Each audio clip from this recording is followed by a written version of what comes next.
paz do Senhor, amados amigos e amados irmãos. Neste mês de setembro, as igrejas batistas deram início à campanha de missões nacionais. Deus, no seu plano de amor incondicional, enviou Jesus Cristo para nos salvar e nos resgatar.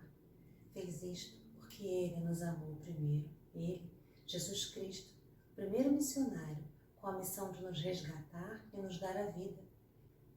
Esta é a divisa de missões nacionais deste ano. Nós o amamos porque Ele nos amou primeiro. 1 João 4, versículo 19. A Escola Bíblica Dominical, juntamente com todas as organizações da Igreja, estará envolvida e comprometida, como sempre esteve, com missões. Teremos este novo desafio este ano para que vidas sejam alcançadas no nosso Brasil. O Brasil, em todas as partes, precisa saber que Deus nos amou primeiro, dando seu Filho para nos salvar, para salvar a todos aqueles que nele creram. Temos os nossos missionários que estão na frente de batalha, anunciando essa verdade que salva e liberta, Jesus Cristo. Os missionários precisam ser sustentados através das nossas orações, das nossas ofertas, através do nosso apoio. Vamos juntos seguir em unidade e comunhão no cumprimento do ID de Cristo, porque Ele nos amou primeiro.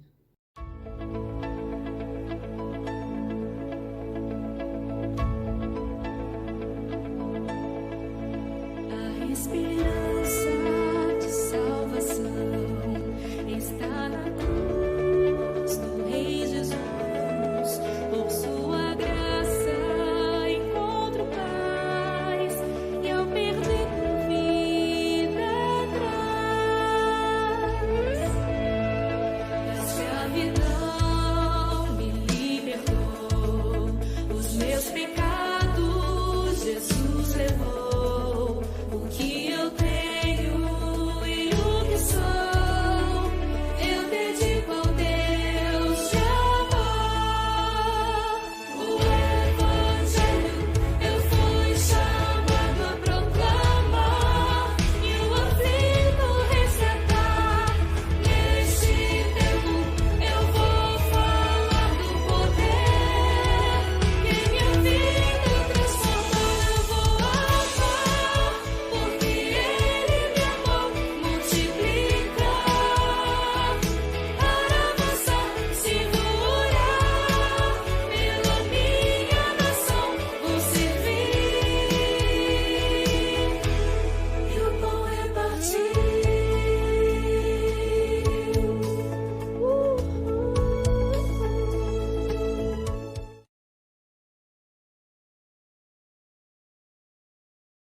Vimos no capítulo 1 da primeira carta que, após a introdução costumeira daquela época, Pedro passa a louvar a Deus pela bênção da salvação, da regeneração em Cristo Jesus. Ele exorta seus leitores a se alegrarem nele, mesmo em meio a perseguições que experimentavam. O alvo das provações era testar e amadurecer a fé dos leitores, alegrá-los na salvação de suas almas, salvação da qual os profetas do Antigo Testamento escreveram com grande expectativa e sobre a qual os anjos gostariam de saber mais. 1 Pedro 1, do 1 ao 12. Seus leitores estavam passando por grande provação decorrente de perseguições que sofriam por causa de Cristo. Nessa situação, eles deveriam viver como salvos do pecado pela maravilhosa graça de Deus, no mundo perdido e ímpio que os perseguia. O apóstolo fala da necessidade de santidade pessoal, da necessidade do temor reverente a Deus e da necessidade do amor entre os irmãos. Hoje nós estaremos estudando a lição de número 4, que tem por tema o alicerce de uma nova geração. Na lição de hoje, o aluno será capaz de saber, de entender o que significa pedra angular e a quem Pedro faz referência com essa ilustração. Compreender a velha e a nova situação do homem, o sacrifício de Jesus Cristo e a obra redentora dele. O aluno entenderá ainda sobre a importância do cumprimento do ID de Cristo, de pregar a verdade sobre a pedra angular, de viver como um sacerdote que apresenta Cristo às pessoas e a comportar-se de forma condizente à posição de quem está na luz. Eu convido neste momento os irmãos a estarem abrindo a palavra de Deus em 1 Pedro 2, do versículo 4 ao versículo 10. E diz assim a palavra de Deus: chegando-vos para ele a pedra que vive, rejeitada sim pelos homens, mas para com Deus eleita e preciosa. Também vós mesmos, como pedras que vivem, sois edificadas casa espiritual para serdes sacerdócio santo, a fim de oferecerdes sacrifícios espirituais agradáveis a Deus por intermédio de Jesus Cristo. Pois isto está na Escritura: eis que põe em Sião uma pedra angular, eleita e preciosa, e quem nela crer não será de modo algum envergonhado. Para vós outros, portanto, os que credes, é a preciosidade, mas para os descrentes, a pedra que os construtores rejeitaram, essa veio a ser a principal pedra angular e pedra de tropeço e rocha de ofensa. São estes os que tropeçam na palavra, sendo desobedientes para o que também foram postos. Vós, porém, são raça eleita, sacerdócio real, nação santa, povo de propriedade exclusiva de Deus, a fim de proclamar-lhes as virtudes daquele que vos chamou das trevas para a sua maravilhosa luz. Vós sim, que antes não era povo, mas agora sim, povo de Deus, que não tinhas alcançado misericórdia, mas agora alcançastes misericórdia. Amém. O autor sagrado abandona agora momentaneamente os seus imperativos morais e descreve Cristo e a sua igreja sobre a figura de um templo espiritual. Os imperativos morais são fortalecidos por este lançar de olhos para a realidade e os privilégios espirituais nos quais somos envolvidos pela nossa relação com Cristo, porque sendo os crentes uma comunidade inteiramente nova, com uma forma de vida totalmente diferente, dificilmente podemos continuar sujeitos aos vícios da nossa vida antiga. E o primeiro tópico da nossa revista vai falar sobre o fundamento da edificação.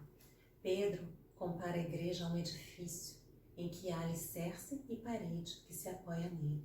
A pedra principal desse edifício, o seu fundamento, é Cristo, a quem o homem deve chegar-se. O valor desse fundamento espiritual está descrito em duas expressões. Primeira, a pedra que vive. Está no versículo 4 ao 5, que nós já lemos. Pedro passa da metáfora do leite para a metáfora da pedra. Faz uma transição de quem somos para o que Cristo é. Somos como recém-nascidos, que precisamos de leite para crescer, mas Cristo é a pedra fundamental sobre a qual a igreja é edificada. O segredo do crescimento é a nossa comunhão com Cristo. Precisamos aproximar-nos dele. De Cristo emana todo o poder para uma nova vida. Kistemaker destaca que o ato de nos aproximar de Jesus é um ato de fé que acontece não apenas uma vez, mas continuamente. Para que esta aproximação pudesse acontecer, Deus expôs o seu Filho à morte aviltante na cruz. Ali, naquele tosco leito, Jesus verteu seu sangue, foi transpassado pelas nossas iniquidades e moído pelos nossos pecados. Ali derramou seu sangue e morreu em nosso lugar, abrindo para nós um novo e vivo caminho até Deus. Agora podemos aproximar-nos dele. O próprio Jesus convida para si todos os cansados e os sobrecarregados. Em Mateus 11, 28 nos diz: vinde a mim, todos os que estáis cansados e oprimidos, e eu vos aliviarei. Este convite é repetido a todos os cristãos em Apocalipse 22, versículo 17. O Espírito e a noiva dizem: vem. E todo aquele que ouvir, diga: vem. Quem tiver sede, venha. E quem quiser, beba de graça da água da vida. Quando o véu que separava o lugar do tabernáculo de Deus do resto do templo foi rasgado na morte de Jesus, a boa nova de alegria pôde assim ser anunciada. O caminho para Deus está aberto. O próprio Jesus é a porta do céu. O caminho para Deus. Por intermédio dele, todos os que creem podem ir até o Pai. vamos destacar aqui alguns pontos importantes. Em primeiro lugar, Cristo é a pedra viva. Esta é mais uma exortação da série que Pedro começou em 1 Pedro 2:1. O raciocínio é simples. Vocês foram regenerados pela palavra de Deus. Capítulo 1, versículo 23 ao 25. Portanto, despojem-se de tudo que for pecaminoso. Capítulo 2, versículo 1. Desejem ardentemente a palavra de Deus. Capítulo 2, versículo do 2 ao 3. E agora, cheguem-se a Ele, o Senhor. Ele é Jesus Cristo, o Senhor, citado no verso anterior, cuja bondade os leitores de Pedro haviam experimentado. Chegar-se é um verbo muito comum no Novo Testamento. Ele significa simplesmente aproximar-se, chegar perto. Em alguns contextos, traz a ideia de um relacionamento recíproco entre a pessoa e aquele que se aproxima dela. Este é provavelmente o caso aqui. Os crentes se chegam a Cristo para deste encontro receberem graça, misericórdia, força, encorajamento. Embora Pedro não diga, supõe-se que ele tem em mente que esta aproximação do Senhor é feita através das nossas orações individuais e pela igreja através do culto. Pedro descreve o Senhor Jesus como uma pedra que vive. A metáfora vem do Antigo Testamento, no qual Deus de Israel é descrito como rocha e pedra. Moisés, por exemplo, se refere a ele como a rocha cujas obras são perfeitas. Em Deuteronômio 32:4, a rocha da salvação do seu povo. Deuteronômio 32:15. Em sua oração, Ana chama Deus de a rocha em quem há salvação. 1 Samuel 2, versículo 2. O rei Davi, em Salmos 18, versículo 2, diz: o Senhor é a minha rocha, a minha fortaleza e o meu libertador, o meu Deus e o meu rochedo, em quem me refugio. Ele é o meu escudo e poder que me salva, a minha torre alta. O profeta Isaías já profetizava sobre essa pedra provada e preciosa. Isaías 28:16. Uma rocha passa a ideia de segurança, de fortaleza, de proteção, de firmeza. Excelente metáfora para o Deus de Israel, quando se deseja inspirar confiança nele em meio às tribulações. E aquele povo para o qual Pedro escreve estava passando por lutas, dificuldades e tribulações. O Senhor Jesus, o Cristo ressurreto e exaltado, é a pedra que vive, diz Pedro. Ele acrescenta que vive a metáfora da pedra, pois pedras e rochas, embora transmitam confiança por sua solidez, mas elas não têm vida. Todavia, o Senhor vive, Ele ressuscitou dos mortos. Ele não somente tem vida em si mesmo, como também pode transmitir esta vida aos seus. Ele é a pedra viva em quem podemos confiar. Homer aponta corretamente que Cristo é a pedra viva no sentido de que Ele é a vida e ao mesmo tempo nos vivifica. Não há vida nem crescimento espiritual à parte de Cristo. Nele somos salvos e nele crescemos. Cristo é a fonte da vida. Ele é a pedra de esquina, a pedra fundamental que sustenta todas as outras pedras do edifício. E é importante destacar que Cristo, e não Pedro, é a pedra sobre a qual a igreja é edificada. 1 Pedro 2, do 4 ao 8, que estamos estudando, nos mostra isto. Também pode ser visto em Atos 4, no versículo 11, que diz: este Jesus é a pedra que vocês construtores rejeitaram e que se tornou a pedra angular. Em 1 Coríntios 3:11 nos diz: porque ninguém pode lançar outro fundamento além do que foi posto, o qual é Jesus Cristo. Em 1 Coríntios 10:4 também nos diz: e beberam da mesma bebida espiritual, porque bebiam de uma pedra espiritual que os seguia, e a pedra era Cristo. Cristo é o dono, o fundamento, o edificador e o protetor do edifício da igreja. Cristo é a pedra que vive. Ele venceu a morte, ressuscitou dentre os mortos para a nossa justificação. Müller diz com toda razão que esta é a força que move os cristãos na proclamação e vivência da mensagem evangélica. Seu Senhor é o Deus vivo e presente. Em segundo lugar, ainda no versículo 4, podemos ver que Cristo é a pedra rejeitada. Jesus é a pedra que vive e que foi rejeitada pelos homens. Rejeitar significa literalmente descartar alguma coisa após exame, por considerar sem valor ou inútil. Retrata muito bem a atitude dos judeus e seus líderes para com Jesus durante o julgamento dele em Jerusalém. Como o próprio Jesus havia profetizado aos discípulos em Lucas 9:22, que diz assim: é necessário que o Filho do Homem sofra muitas coisas, seja rejeitado pelos anciãos, pelos principais sacerdotes e pelos escribas, seja morto e no terceiro dia ressuscite. Esta reprovação foi feita pelos judeus, porém Pedro a atribuiu aos homens. A humanidade estava representada pelos judeus naquele dia em que estes rejeitaram e mataram o Filho de Deus. E em terceiro lugar, ainda no versículo 4, Cristo é a pedra eleita e preciosa. Aquele que foi descartado como inútil era, na verdade, de grande valor para Deus. Era o eleito de Deus. E para Deus, ele é a pedra preciosa, em contraste com a avaliação dos homens que a rejeitaram como inútil e sem valor.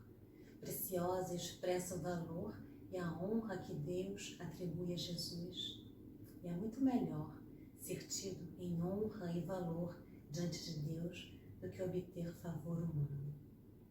Por todos estes motivos, podemos e devemos nos achegar ao Senhor Jesus, cuja bondade já provamos e que, como uma pedra viva, nos serve de apoio, de fundamento e de fonte de vida, ainda que o mundo o rejeite. É importante destacar que a nossa posição em Cristo é uma posição orgânica, viva. Pedro faz uma transição de quem Cristo é para quem nós somos nele. Vejamos a descrição que o apóstolo faz da igreja. Em primeiro lugar, nós somos pedras que vivem. Também vós mesmos, como pedras que vivem. E agora podemos ver dentro do versículo 5. Se Cristo é a pedra que vive, os que estão nele são como pedras que vivem. Ele, o novo homem, o novo Adão, transforma em homens novos aqueles que por fé se chegam a ele. O novo homem, o novo Adão na Bíblia é citado e é apresentado como Jesus Cristo. E aí Deus nos faz uma pergunta: como você tem se achegado a Deus? Como nós, enquanto cristãos, estamos nos apresentando a Deus? E mais, você que ainda não conhece, Deus te faz essa pergunta neste dia: como você está se achegando a Cristo? Se você ainda não teve essa maravilhosa experiência hoje, pode ser o dia. Deixe o Espírito Santo de Deus ministrar ao seu coração. E se você sente que hoje é o dia separado por Deus para que você o receba em seu coração, em sua vida, então diga em espírito e em verdade diante de Deus: Senhor, eis-me aqui, eu estou aqui, quero a Ti apresentar a minha vida, eu Te reconheço e Te aceito como único e suficiente Salvador. Deixe Cristo fazer morada em seu coração. Cada pessoa que se converte a Cristo e se torna novo membro da Igreja do Deus vivo é uma pedra viva, tirada da pedreira da incredulidade e acrescentada ao edifício da Igreja. Os cristãos são as pedras que gradativamente compõem a estrutura desta construção. Jesus está edificando a sua Igreja. Deus está chamando aqueles que foram comprados com o sangue do Cordeiro e que procedem de toda tribo, raça, língua e nações para formarem um povo exclusivamente seu, zeloso de boas obras. William Barclay destaca que Pedras Vivas traz a ideia de que o cristianismo é uma comunidade. O cristão independente, que se diz cristão, mas se julga superior para pertencer a uma igreja visível estabelecida sobre a terra, em qualquer de suas formas, é uma contradição de termos. Em outras palavras, somos o corpo de Cristo e Ele é o cabeça. Como corpo, precisamos estar bem ajustados e juntos, em comunidade. Pedras vivas, formando uma construção em que Cristo é a pedra angular. Precisamos viver em unidade e comunhão com Cristo e com os irmãos, como pedras vivas ligados ao edifício, ligados à pedra angular que é Jesus Cristo. Em segundo lugar, somos sacerdócio santo. Também pode ser visto no versículo 5. Para seres sacerdócio santo, a fim de ofereceres sacrifícios espirituais agradáveis a Deus por intermédio de Jesus Cristo. Além de pedras vivas e santuários de habitação de Deus, somos sacerdotes santos que oferecem a Deus sacrifícios espirituais. Müller aponta como significativo o fato de que todos os cristãos fazem parte desse sacerdócio, e não somente um grupo específico. Calvino expressa essa verdade com exultação. É uma honra singular o fato de que Deus não apenas nos consagrou como templos para Ele, nos quais Ele habita e é adorado, mas também nos fez sacerdotes. Na antiga dispersão, apenas os sacerdotes podiam oferecer sacrifícios a Deus e apenas o sumo sacerdote podia entrar no Santo dos Santos uma vez ao ano com o sangue de expiação. No entanto, ao morrer na cruz, Jesus ofereceu o sacrifício perfeito, verteu seu sangue, o véu do santuário foi rasgado de alto a baixo. Agora, somos constituídos sacerdotes e temos livre acesso à presença de Deus. A palavra latina equivalente a sacerdote é pontifex, que significa construtor de pontes. Cristo é a ponte que nos reconciliou com Deus e agora, como sacerdotes, temos livre acesso a Deus. Glória a Deus! Não precisamos mais levar ao altar o sangue de animais, pois o Cordeiro Imaculado de Deus foi imolado e ofereceu um único, perfeito e irrepetível sacrifício. Hebreus 9, versículo 28. Agora levamos a Deus sacrifícios espirituais. Mas o que isso significa? Sacrifícios espirituais que levamos a Deus. Devemos oferecer a Ele o nosso corpo como sacrifício vivo, santo e agradável. Romanos 12:1. Devemos levar a Ele o louvor dos nossos lábios. Hebreus 13:15. Devemos levar a Ele as boas obras que realizamos em favor dos outros. Hebreus 13:16. O dinheiro e outros bens materiais que compartilhamos com os outros no serviço de Deus, como quando ofertamos para missões, por exemplo, também são sacrifícios espirituais. Filipenses 4:18. Até mesmo as pessoas que ganhamos para Cristo através do Espírito Santo de Deus são sacrifícios para a glória de Deus. Romanos 15:16. É importante dizer que os sacrifícios precisam ser agradáveis a Deus. A palavra grega euprosdectos, traduzida por agradáveis na Bíblia Almeida revisada e atualizada, também pode ser traduzida por aceitáveis na Bíblia na Nova Versão Internacional. Isso pressupõe haver sacrifícios não aceitáveis a Deus, como, por exemplo, o sacrifício oferecido por Caim, pode ser visto em Gênesis 4:5. E também aqueles sacrifícios que o povo de Deus ofereceu em algumas vezes, como por exemplo em Jeremias 6:20 ou em Oséias 6, versículo 6, que diz assim este último: porque eu quero a misericórdia e não o sacrifício, porque eu quero o conhecimento de Deus mais do que os holocaustos.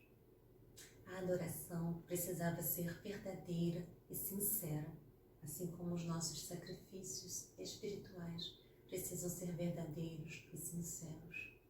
Pedro ressalta ainda que todos esses sacrifícios espirituais precisam ser oferecidos a Deus por intermédio de Jesus Cristo. Somos aceitos nele E tudo o que fazemos para Deus precisa ser em nome e por intermédio dele, de Jesus Cristo. Nosso culto só é agradável a Deus quando relacionado com Cristo e por ele mediado. Só podemos oferecer sacrifícios espirituais às pessoas que creem em Cristo, pois ele é o único mediador. Aí pode ser vista em Hebreus 4, do 14 ao 16, Hebreus 5, do 1 ao 10, Hebreus 7, do 20 ao 28. Ainda no tópico 1 da nossa revista, agora nós vamos estar vendo sobre a pedra angular.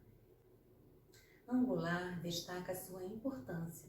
Trata-se de uma pedra com posição fundamental na estrutura do edifício, porque serve como espécie de prumo para as paredes, que se levantam sobre ela. Efésios 2, do 20 ao 21. Enquanto a pedra foi altamente valorizada por Deus, os homens fazem avaliações diferentes a seu respeito. Nós veremos mais adiante. E agora vamos ver o versículo 6, que diz assim: por isso está na Escritura, eis que põe em Sião uma pedra angular, eleita e preciosa, e quem nela crer não será envergonhado. A palavra pois, neste versículo, faz a ligação deste versículo não com o anterior, mas com o versículo 4, no qual Pedro se referiu a Jesus como uma pedra eleita e preciosa diante de Deus. Nos versículos seguintes, que veremos no 7 e 8, o apóstolo menciona 3 passagens das Escrituras que fazem referência a esta pedra. A primeira citada aqui é extraída de Isaías, capítulo 28, versículo 16, que nos diz: portanto, assim diz o Senhor Deus, eis que eu assentei em Sião uma pedra, pedra já aprovada, pedra preciosa de esquina, em outras traduções, pedra angular, que está bem firme e fundada. Aquele que crer não foge. Nesse contexto, no contexto em que Isaías está profetizando, Deus repreende por meio do profeta o escárnio e a incredulidade dos líderes de Judá. Tais líderes, ao se verem ameaçados pelos exércitos assírios, fizeram uma aliança com os egípcios em busca de apoio militar e segurança. Essa aliança contrariava a ordem de Deus para que Israel não pactuasse com povos pagãos. Além disso, mostrava que a liderança confiava no homem e não em Deus, no Senhor que prometera protegê-los. Todavia, os judeus não somente fizeram aliança, como também se vangloriaram nela, como se os egípcios pudessem protegê-los da morte. Isaías 28, versículo 14 ao 15. Deus, então, declara que estabeleceu outro fundamento para o seu povo, que não os egípcios. Uma pedra que ele escolheu e aprovou, uma pedra que lhe é preciosa, que ele assentou como base da confiança do seu povo. Aquele que crer nesta pedra e nela confiar, não foge, isto é, permanece firme e confiante diante das ameaças humanas. Isaías 28, 16. O Senhor Jesus poderia ter em mente esta profecia quando declarou que edificaria a sua igreja sobre a pedra. Pedro, em Mateus 16, do 16 ao 18, diz: tu és o Cristo, o Filho do Deus vivo. Da mesma forma, os discípulos de Cristo entenderam que a pedra de Isaías era Jesus. Paulo explica a declaração de Isaías a Jesus em Romanos 9, versículo 33, que diz assim: como está escrito, eis que eu ponho em Sião uma pedra de tropeço e uma rocha de escândalo, e todo aquele que crer nela não será confundido. Em Efésios 2, 20, diz assim: edificados sobre o fundamento dos apóstolos e dos profetas, de que Jesus Cristo é a pedra principal de esquina. E Pedro o faz aqui, no versículo 6. Paulo e Pedro, porém, ao invés de dizerem quem crê não foge, dizem quem crê não será envergonhado, não será confundido. Aqueles que esperam nele para a salvação eterna não serão decepcionados.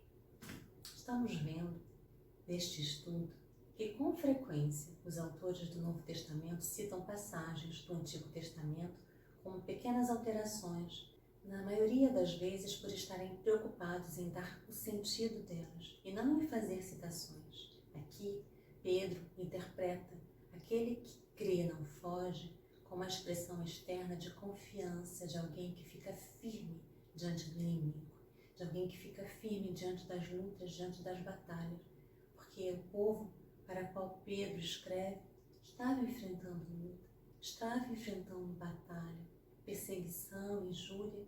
Eles precisavam saber que a rocha que os sustentava, Jesus Cristo, ele era fiel e justo.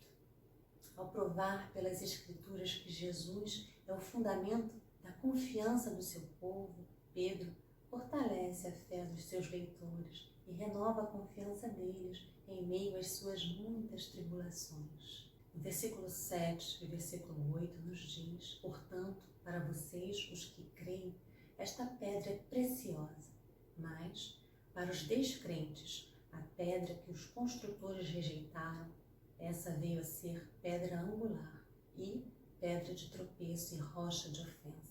São estes os que tropeçam na palavra, sendo desobedientes para o que também foram destinados. Aqui, nestes 2 versículos, Pedro expõe o valor de Jesus Cristo, a pedra preciosa e angular, para os crentes e para os descrentes, citando 2 passagens da Escritura que falam da pedra. Estes versículos são introduzidos com a palavra portanto e expressam as implicações de Jesus por ser a pedra referida nas Escrituras, para os que creem nela e para os que não creem. Então, portanto, para vocês, os que creem, Pedro claramente inclui seus leitores entre estes. Jesus é a preciosidade de muito valor. Em contraste, para os descrentes, ele é a pedra de tropeço.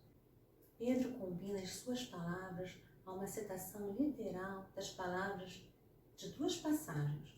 Salmo 118, versículo 22, que nos diz assim: a pedra que os construtores rejeitaram, essa veio a ser a principal pedra, a angular.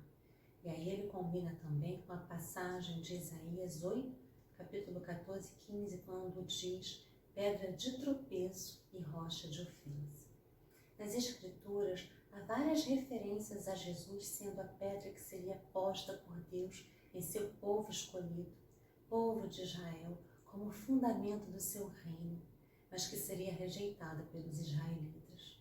O profeta Isaías diz que esta pedra é o próprio Deus, que servirá de tropeço e escândalo, laço e armadilha para os judeus. Ao Senhor dos exércitos, a Ele santificai. Seja Ele o vosso temor e seja Ele o vosso espanto. Ele vos será santuário, mas será pedra de tropeço e rocha de ofensa às 2 casas de Israel, laço e armadilha aos moradores de Jerusalém. Isaías 8, versículo 13 e versículo 14. Isaías declara também que esta pedra foi assentada por Deus em Israel e que ela é preciosa, angular e firme. Portanto, assim diz o Senhor Deus: eis que eu assentei em Sião uma pedra, pedra já aprovada, pedra preciosa, angular, solidamente assentada. Aquele que crer não foge. Isaías 28, 16. Pedro, conforme vimos, cita esta última passagem, no capítulo 2, versículo 6, para encorajar os cristãos a ficarem firmes em meio às tribulações. E olha que experiência que Pedro viveu. Pedro ouviu o Senhor Jesus aplicando esta passagem a si mesmo, quando ficou claro para o Senhor que os líderes judeus o haviam rejeitado definitivamente, estavam prontos para matá-lo. E então Jesus perguntou: vocês nunca leram nas Escrituras a pedra que os construtores rejeitaram, essa veio a ser pedra angular? Isto procede do Senhor e é maravilhoso aos vossos olhos? Portanto, eu lhe digo que o reino de Deus será tirado de vocês e entregue a um povo que lhe produza os respectivos frutos. Tudo que cair sobre esta pedra ficará em pedaços, e aquele sobre quem ela cair ficará reduzido a pó. Ao escrever que Jesus é a pedra viva, rejeitada sim pelos homens, mas para com Deus eleita e preciosa, Pedro tem em mente tanto a passagem do Antigo Testamento quanto a aplicação que o Senhor Jesus fez delas. Dessa forma, o apóstolo ensina que a rejeição e a morte de Jesus pelos judeus é o cumprimento destas antigas profecias sobre o Messias. Ele é a pedra mencionada por Isaías e citada nos Salmos. Foi exatamente assim que Pedro interpretou estas passagens sobre a pedra em sua mensagem ao povo judeu no templo, após ter sido preso com os demais apóstolos por pregarem o Evangelho. Está em Atos 4:11. A figura usada por Pedro é esta. Os pedreiros encarregados de levantar uma casa recebem do patrão uma pedra cara, bem firme e sólida, para ser o fundamento da mesma, porém resolveram rejeitá-la e não a usaram na construção. Os judeus estavam encarregados de construir o reino de Deus, que lhes enviou o fundamento, Jesus Cristo, o qual foi veementemente rejeitado por eles, e nisto constituiu o tropeço de Israel, a sua consequente queda. O mesmo Cristo, que é uma rocha firme aos que creem, se tornou uma pedra na qual os judeus tropeçaram e caíram ao se ofenderem com ele.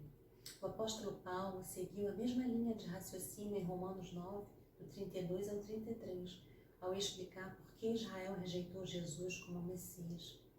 Pedro diz que estes descrentes são os que tropeçam na palavra, isto é, são desobedientes, por não se sujeitar à vontade de Deus manifestada pela pregação do Evangelho.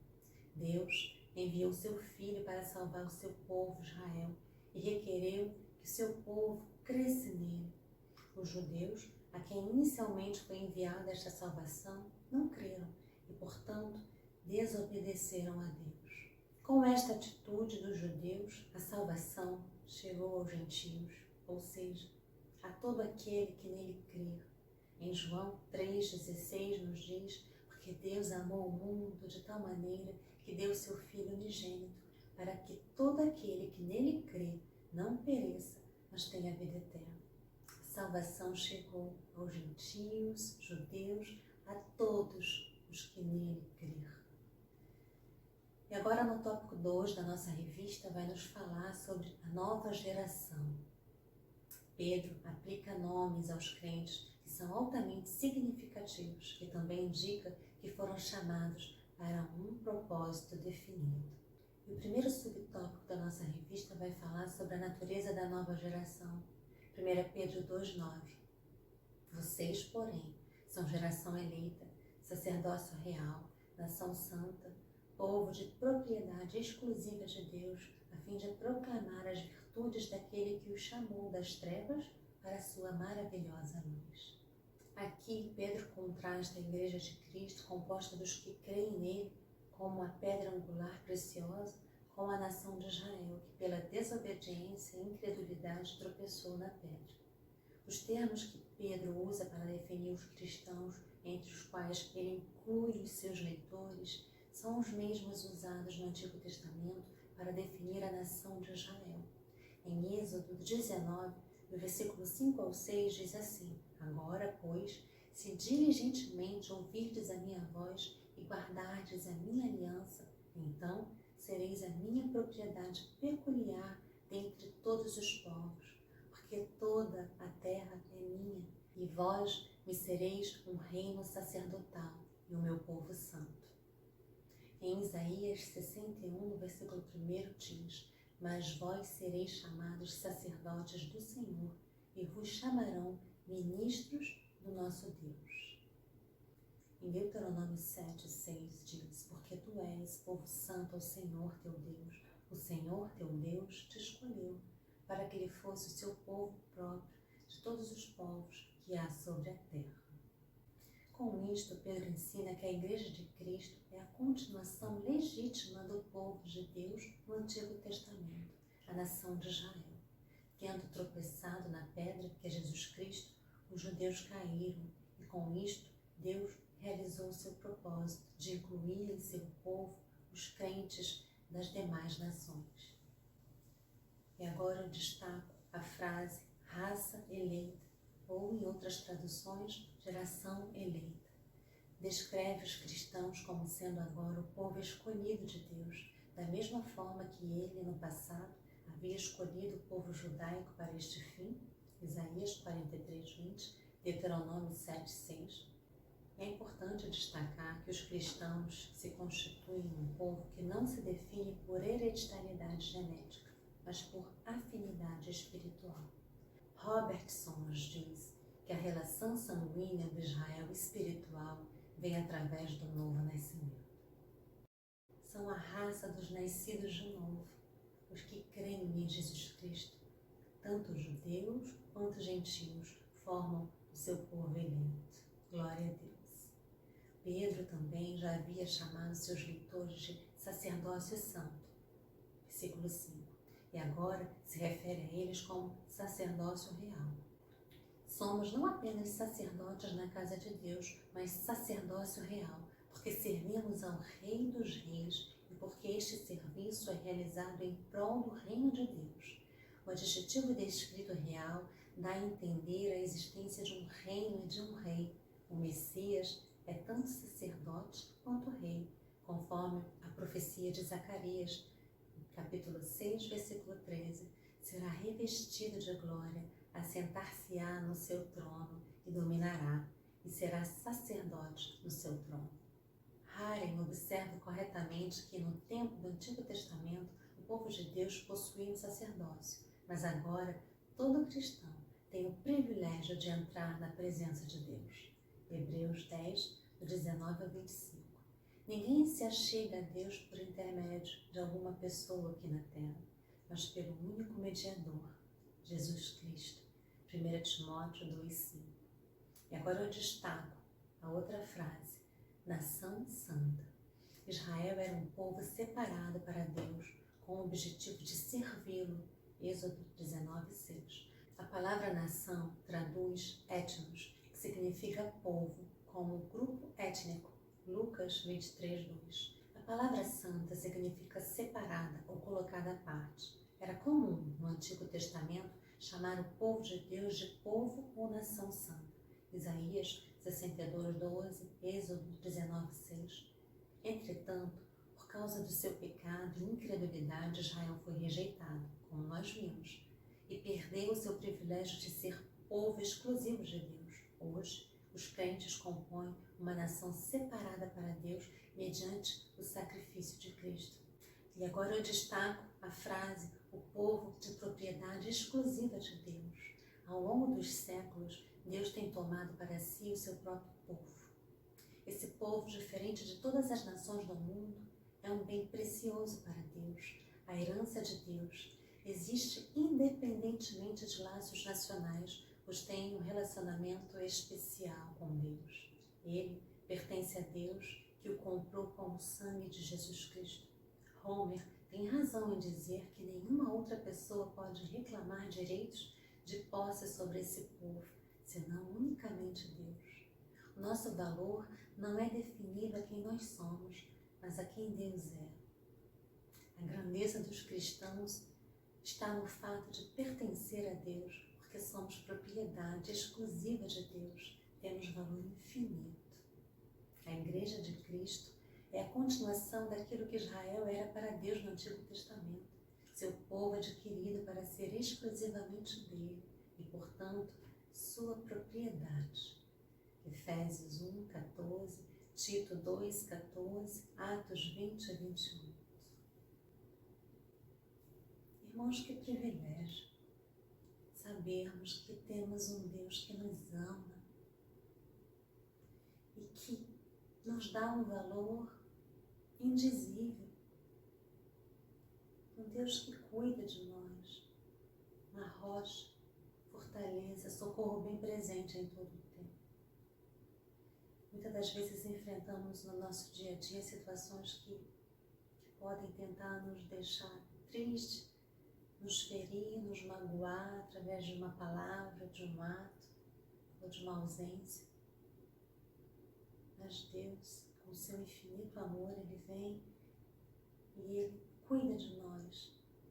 E Ele diz, você tem um valor incalculável para mim.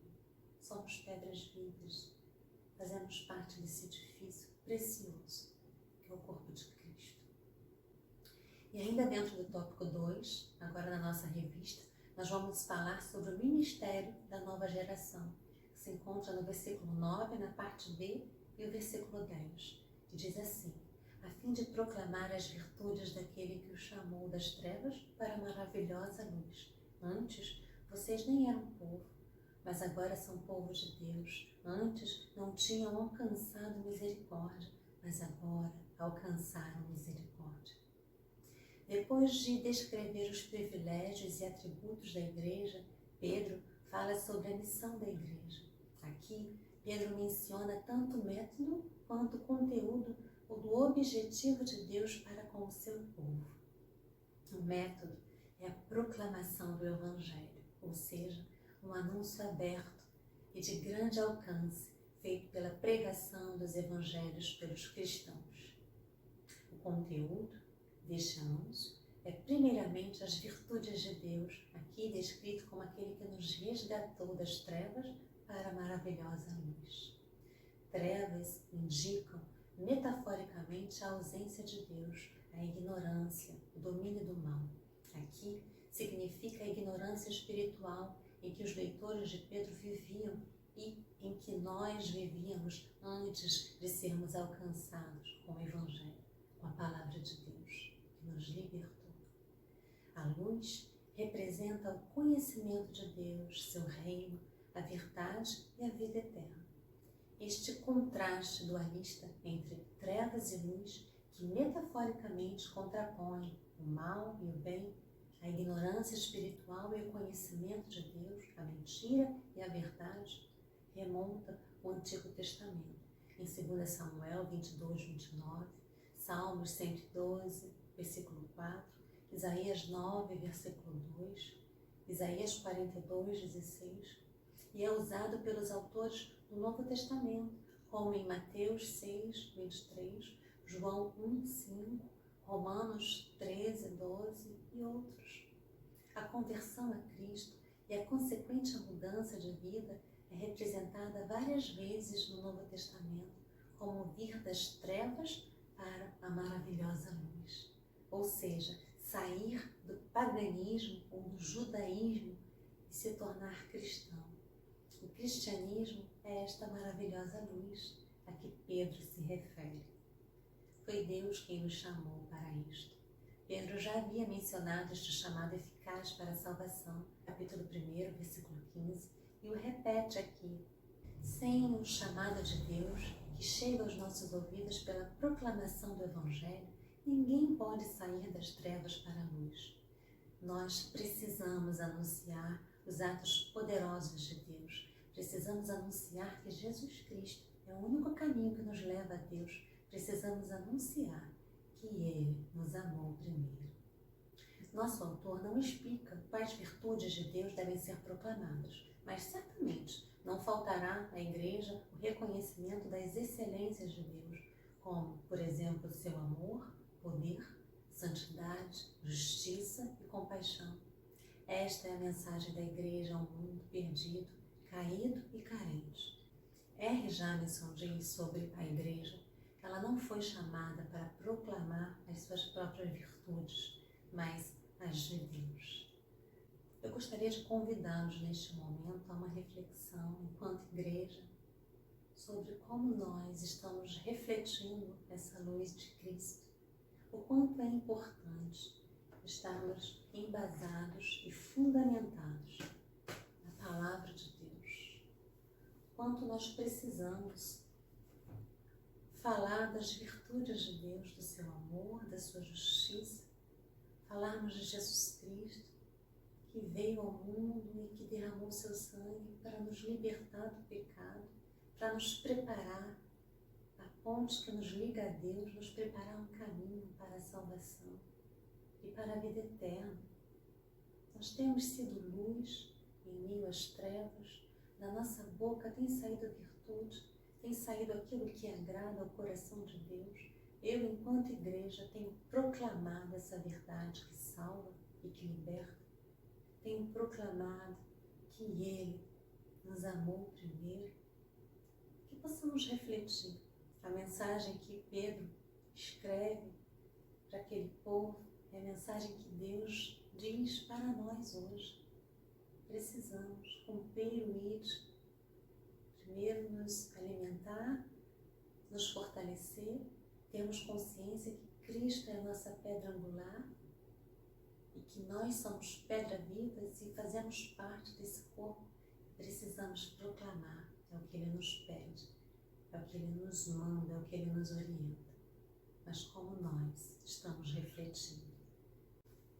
E agora no versículo 10 vai nos dizer: antes vocês não eram povo, mas agora são povo de Deus. Antes não tinham alcançado a misericórdia, mas agora alcançaram misericórdia. O apóstolo continua a se dirigir aos seus leitores, cristãos, judeus, gentios, como povo de Deus. Desta feita, ele aplica aos gentios cristãos duas passagens do profeta Oséias que originalmente se referiam a Israel. Diz assim o Senhor a Oséias: põe-lhe o nome de não meu povo, porque vós não sois meu povo, nem serei vosso Deus. Todavia, o número dos filhos de Israel será como a areia do mar, que se não pode medir nem contar. E acontecerá que no lugar onde se lhes dizia, vós não sois meu povo, se lhes dirá, vós sois filhos de Deus vivo. Oséias 1, versículo 9 ao 10. A outra passagem diz assim: semearei Israel para mim na terra, e compadecer-me-ei da desfavorecida, e a não meu povo direi, tu és o meu povo. E ele dirá, tu és o meu Deus. Oséias 2, versículo 23. E olha como Pedro, inspirado pelo Espírito Santo de Deus, ele vai até o Antigo Testamento e traz algumas reflexões para que agora o povo, para que ele escreve, tem judeus e também, na sua grande maioria, gentios, possa entender como Deus, ainda no Antigo Testamento, já havia profetizado de que haveria sim a queda na pedra de tropeço pelo povo de Israel, mas haveria o anúncio dessas boas novas para todo aquele que nele crê, para os gentios, judeus, para todas as nações. E aí é importante a gente entender essa passagem de Oséias. Diz assim: desfavorecida e não meu povo eram os filhos de Oséias com uma prostituta que havia se tornado a sua esposa. Após terem sido rejeitados, foram recebidos de volta pelo profeta, numa ilustração prática da relação de Deus com Israel. Oséias 1, do 2 ao 9. O profeta Oséias profetizava que os remanescentes da nação de Israel haveria de se voltar para Deus após ele ter rejeitado a nação por causa dos seus constantes pecados. Todavia, não somente Pedro, como também Paulo, entendem que há uma referência implícita nessa passagem da inclusão das pessoas de outras nações, os gentios, no povo de Deus. Glória a Deus. E agora em Romanos 9, do 24 ao 26, onde Paulo vai nos dizer: os quais não somos nós, a quem também chamou, não só os judeus, mas também dentre os gentios? Assim como também dizem Oséias, chamarei povo meu ao que não era o meu povo, e amada a que não era amada. E no lugar em que se lhes disse, vós não sois o meu povo, ali mesmo serão chamados filhos de Deus vivo. Interpretando Oséias desta maneira, Pedro continua a tratar a Igreja de Cristo como a continuação legítima de Israel, sendo assim o seu povo exclusivo. Aqui há uma referência ao passado dos leitores gentios de Pedro, os quais antes não eram povo, isto é, não faziam parte do povo de Deus, que se restringia somente à nação de Israel. A palavra povo, usada por Pedro aqui, é mais comum para se referir ao povo de Israel. Os judeus se vangloriavam de ser o povo exclusivo de Deus, mas esta exclusividade acabou-se em Cristo Jesus. Os cristãos que não eram judeus foram por ele chamados, mediante a fé em Cristo Jesus, para serem agora o seu povo e desfrutar de todos os privilégios inerentes a esta posição, juntamente com os judeus crentes. O privilégio de ser povo de Deus. Todavia, não decorre de qualquer mérito da parte deles, mas da graça misericordiosa de Deus. Antes, eles não haviam alcançado misericórdia, ou seja, viviam na idolatria, nas trevas, da ignorância espiritual e sujeitos à justa ira e condenação de Deus. Mas agora, em Cristo Jesus, eles alcançaram misericórdia. A eles foi anunciada a palavra da salvação em Cristo Jesus. Capítulo 1, 12, 25. A misericórdia que antes era reservada a Israel, agora se estende indistintamente a judeus e a gentios. O objetivo de Pedro com este contraste entre o antes e o depois é ressaltar o amor e a compaixão de Deus por eles. Isto deveria despertar nos leitores não somente a humildade, mas também o desejo de viver para Deus em gratidão pelo que Ele fez.